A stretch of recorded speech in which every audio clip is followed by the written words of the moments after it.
Hi, good morning, Valley students, and welcome to week one of English 115, English Composition. For those of you that might be new to Valley, I wanted just to comment on a few things as we go into the first week that will greatly help you with your preparations. Number one, you're looking in the background at the course here. Be sure that you read the course syllabus, which is here.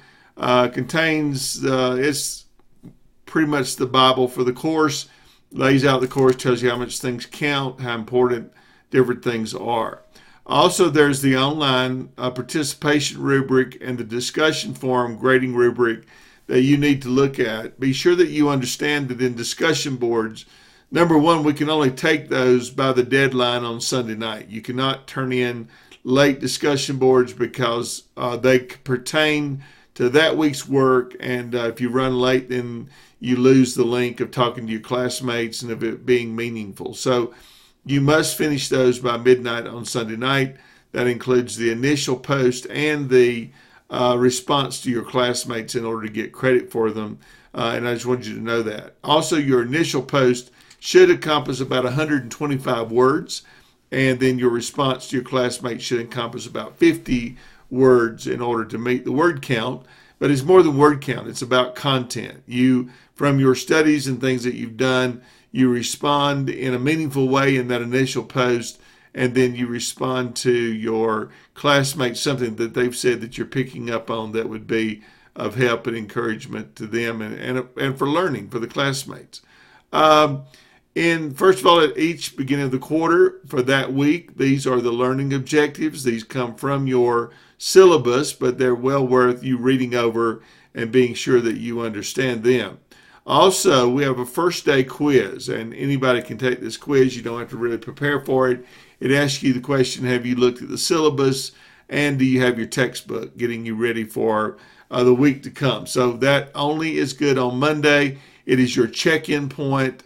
And if you fail to check in, then you don't get a chance to do it the rest of the week. Doesn't count a lot of points, but it does count a lot toward us knowing that you're there, that you're ready to go to work.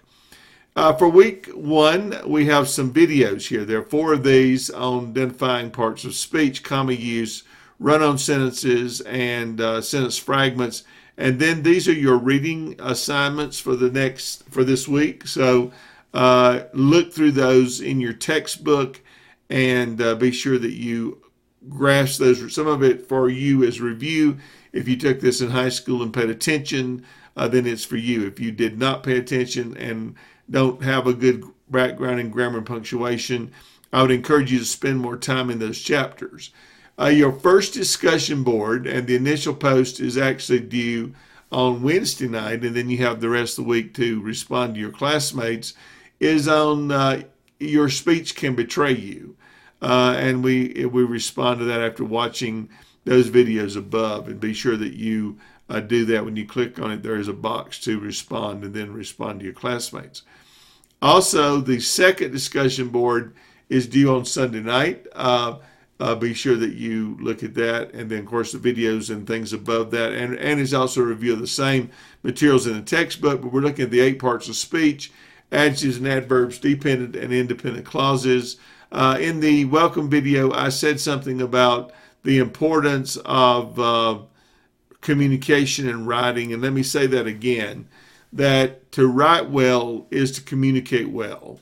And communication is key today. If you're going to be a professional, you're going to be in the work world, then you must learn to communicate well. You need to do that, if for no other reason, to send an email. But the point that I always make is that I don't let anything go out of my hands without Grammarly or doing a spell check, word check. Grammarly is free, by the way. I would add that to my computer, Grammarly.com, and it comes up with things that you mistakenly write and tells you how to fix them. And so while you're learning grammar, that is not a substitute for learning correct grammar and punctuation. It's just an additional help.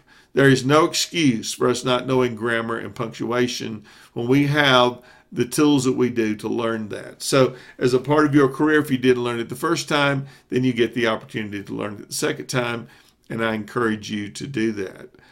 Then for the rest of the week, we have an essay that's due Sunday. And it's just a response essay, nothing big deal. There's a list of choices there for subjects.